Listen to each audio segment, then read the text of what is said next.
Donc bonjour à tout le monde pour cette assemblée. Ça fait plaisir de voir un petit peu plus de monde encore ici à Martignas. Et j'espère que vous passez tous un bon sabbat, un petit peu partout. Je ne sais pas, encore il y a toujours de nouvelles personnes de temps en temps qui se connectent. Donc les fêtes de printemps arrivent bientôt, dans cette période. Et avec pour commencer la Pâque. Donc la Pâque, nous entendons la parole de Dieu et nous la lisons. Et dans ce processus pour la Pâque, donc de s'examiner spirituellement, et le reste de l'année aussi d'ailleurs, nous devons nous examiner aussi, peut-être que nous connaissons déjà nos points faibles. Excusez-moi, j'ai un petit peu mal aux yeux. Peut-être que nous connaissons déjà nos points faibles. Et que nous savons très exactement ce que nous devrions changer chez nous pour nous améliorer. Peut-être avons-nous besoin de méditer un peu plus sur cela et que nous pourrions trouver ce que nous pourrions améliorer en nous afin de plaire à Dieu. Entre le moment où nous commençons à faire cet examen personnel, oui, merci, ça change tout, la lumière, merci. Entre donc le moment où nous commençons à faire cet examen personnel et le moment où nous sommes arrivés à changer, j'ai pu discerner deux périodes principales, deux périodes différentes. Premièrement, tout ce qui se passe avant notre décision de changer, et deuxièmement, tout ce qui se passe après cette décision de changer. Au milieu de ces deux périodes, il y a donc une décision importante de notre part, celle d'être vraiment décidé à changer. Cette décision s'accompagne obligatoirement d'un repentir sincère. C'est uniquement grâce au repentir et à la prise de cette décision de changer que l'on sera capable de passer de la première période, celle d'avant la décision, à la deuxième période, tout ce qui se passe après la décision de changer, après le repentir donc. La très importante question au centre de ce changement est donc la suivante. Sommes-nous vraiment décidés à changer ?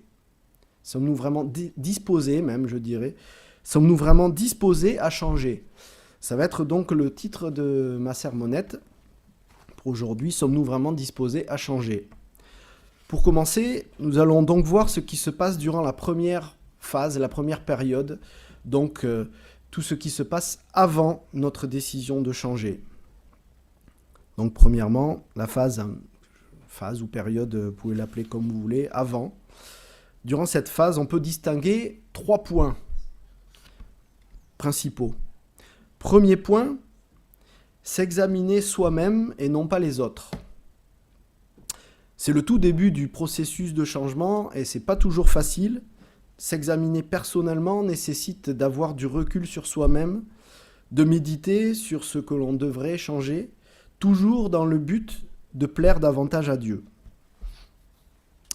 Si vous pensez à quelqu'un dans votre entourage qui aurait besoin de changer telle ou telle chose dans sa vie, et qu'en réfléchissant à vous-même, vous vous dites « j'ai peut-être des petits défauts, mais c'est pas bien méchant comparé à cette autre personne », ou bien tout va bien, je pense pas avoir vraiment quelque chose à changer chez moi, je suis pas si mal que ça. C'est que, si vous pensez cela, c'est que vous n'êtes pas vraiment sur la bonne voie. En effet, cette étape consiste à s'analyser personnellement et non pas les autres. Croire que l'on peut essayer de changer quelqu'un d'autre est une terrible erreur, car évidemment c'est impossible et c'est à chacun de s'analyser personnellement et ensuite de prendre la décision de changer, de vraiment changer. Le Christ insistait souvent sur le fait de ne pas juger les autres, mais bien de porter notre examen sur nous-mêmes. On va se reporter, s'il vous plaît, à Luc, verset 6. Luc, verset 6, 41, très connu. Et on a aussi le même passage dans Matthieu 7, verset 3. Mais bon, prenons Luc 41, c'est exactement le même passage.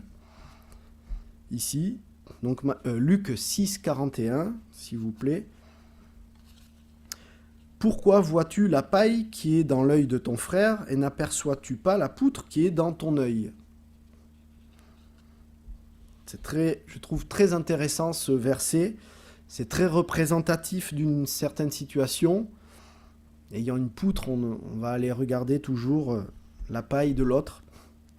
On retrouve souvent ce parallèle avec l'œil dans le fait de juger les autres au lieu de s'examiner soi-même. Et en écrivant cette sermonnette, ça m'a fait penser aussi à un photographe qui doit choisir de faire le focus entre le premier plan et l'arrière-plan. Vous avez sans doute déjà vu une photo où l'on voit très clairement et de manière très nette ce qu'il y a au premier plan, et en arrière-plan, c'est un peu flou. Le photographe a donc choisi de faire le focus sur le premier plan. Si le photographe décide de voir nettement l'arrière-plan, alors ce qu'il y a devant, au premier plan, devient flou à son tour. De la même manière, si nous attirons notre attention sur les autres, il nous sera très difficile de voir clairement en nous-mêmes et d'avoir cet examen personnel. C'est ce que le Christ a voulu dire ici, je pense, en nous montrant l'histoire de la poutre et de la paille. Toujours dans la période avant la décision de changer, donc avant le repentir, voici le deuxième point de cette phase avant. Deuxième point, déterminer quelles sont les choses que nous devrions changer en nous. Cette question se pose donc juste après l'examen personnel que nous avons fait. Nous sommes tous des pécheurs, donc cette question s'adresse à tout le monde. Il n'y a pas d'exception. Nous avons tous quelque chose qu'il nous faudrait changer pour s'améliorer. Ça peut être notre manière de vivre, notre comportement dans certaines situations, nos interactions avec les autres, ou bien faire face à nos addictions si nous en avons. Et mon troisième point de cette phase, donc avant le repentir, avant la décision de changer, mon troisième point sera justement le repentir. Donc dans ce processus de changement, le repentir est une étape indispensable, car il montre vraiment une prise de conscience sur notre besoin de changer et une décision sincère à faire ce changement. C'est là que la vraie question donc se pose. Sommes-nous vraiment disposés à changer? Énormément de personnes arrivent à l'étape 2, donc que j'ai cité tout à l'heure, déterminer quelles sont les choses que nous devrions changer. Donc arrivent à cette étape 2, mais au moment de prendre la décision réelle de changer, il ne se passe rien. Pourquoi? C'est très souvent le cas. Peut-être parce qu'ils pensent que le défi de changer est insurmontable. Peut-être qu'ils sont installés dans les habitudes du quotidien et une forme de complaisance et de confort. Beaucoup de gens se contentent de s'installer confortablement, d'écouter tous les enseignements, mais franchement, d'écouter les enseignements, et de se dire, franchement, je n'ai pas vraiment envie de changer mes habitudes. Ce serait trop compliqué. On va se reporter, s'il vous plaît, à Romains 2. Donc c'est Paul ici qui écrit, qui parle, Romains 2, verset 13, s'il vous plaît. Dans sa lettre, donc Paul écrit ceci, Romains 2, verset 13. Ce ne sont pas en effet ceux qui écoutent la loi qui seront justes devant Dieu, mais ce sont ceux qui la mettent en pratique qui seront justifiés. On voit une nuance ici entre le fait d'écouter et la mettre en pratique. On peut se reporter aussi un petit peu dans le même sujet à Jacques 4, s'il vous plaît. Jacques 4, verset 17. Jacques 4, verset 17.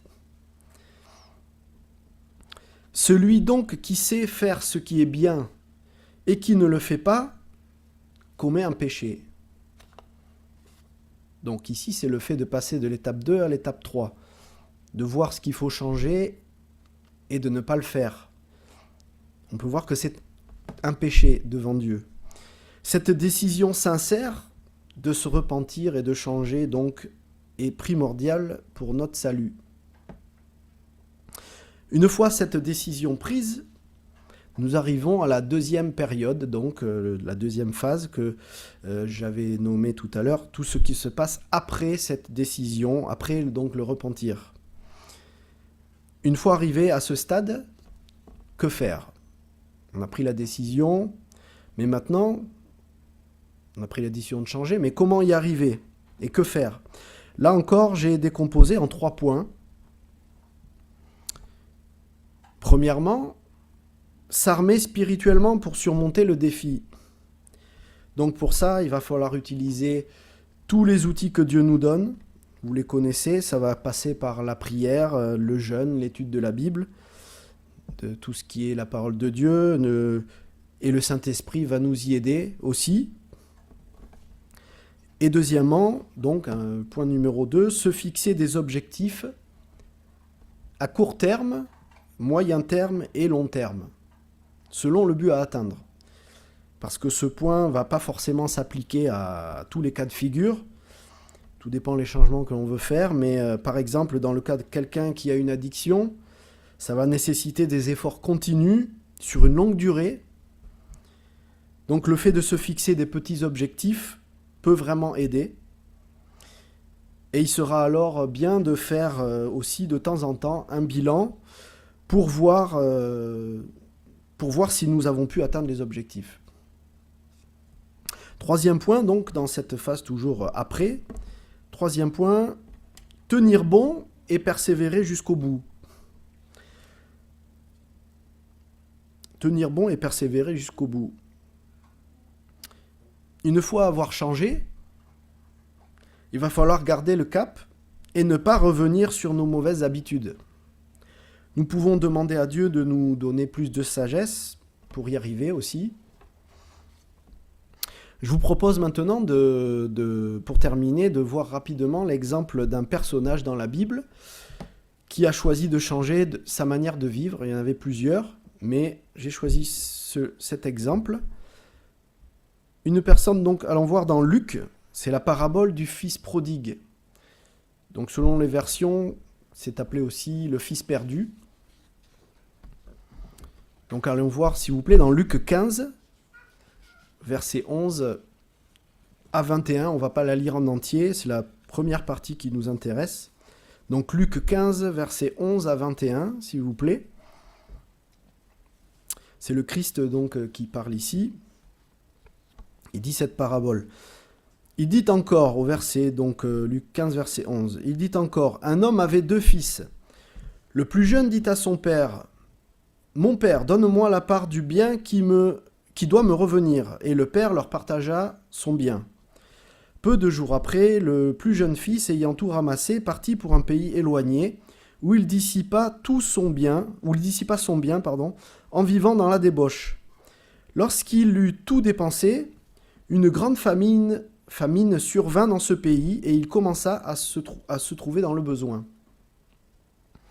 Il alla se mettre au service d'un des habitants du pays, qu'il envoya dans ses champs garder les pourceaux. Il aurait bien voulu se rassasier des carouges que mangeaient les pourceaux, mais personne ne lui en donnait. Au verset 17, donc Luc 15, verset 17, « Étant rentré en lui-même, il se dit... » Et là, ça veut dire qu'il a eu une réflexion et un examen un peu de sa situation, de lui-même. Étant rentré en lui-même, il se dit « Combien de mercenaires chez mon père ont du pain en abondance, et moi, ici, je meurs de faim. Je me lèverai, j'irai vers mon père, et je lui dirai « Mon père, j'ai péché contre le ciel et contre toi. » Ici, on peut voir qu'il a pris la décision qu'il y avait un changement à faire. Donc il a l'air vraiment décidé. Je me lèverai, j'irai vers mon père. Donc c'est une décision de changer. Je me lèverai, j'irai, donc je l'ai déjà lu, vers mon père. Je lui dirai, mon père, j'ai péché contre le ciel et contre toi. Je ne suis plus digne d'être appelé ton fils. Traite-moi comme l'un de tes mercenaires. Et donc c'est ce qu'il fit. Il se leva, au verset 20, il se leva et alla vers son père. Comme il était encore loin, son père le vit et fut ému de compassion. Il courut et se jetait à son cou et le baisa. Au verset 21, le fils lui dit « Mon père, j'ai péché contre le ciel et contre toi. Je ne suis plus digne d'être appelé ton fils. » Je ne vais pas lire la suite, donc vous pourrez la continuer plus tard. Vous la connaissez donc sûrement. Mais ce qui est intéressant ici, c'est que c'est cette première partie où cet homme a pris conscience de ses mauvais choix de vie et il a décidé de changer. On peut aussi voir que cette décision s'accompagne du repentir. Comme je le disais tout à l'heure, à l'approche de la Pâque, cet examen personnel est très important, mais rappelons-nous que ce n'est pas suffisant. Il nous faut aussi traverser les différentes étapes que je viens de citer, qui nous mènent à un repentir sincère et à un changement durable. La question qu'il faut se répéter souvent, et qui sera décisive aussi, est donc celle-ci: sommes-nous vraiment disposés à changer ? Merci.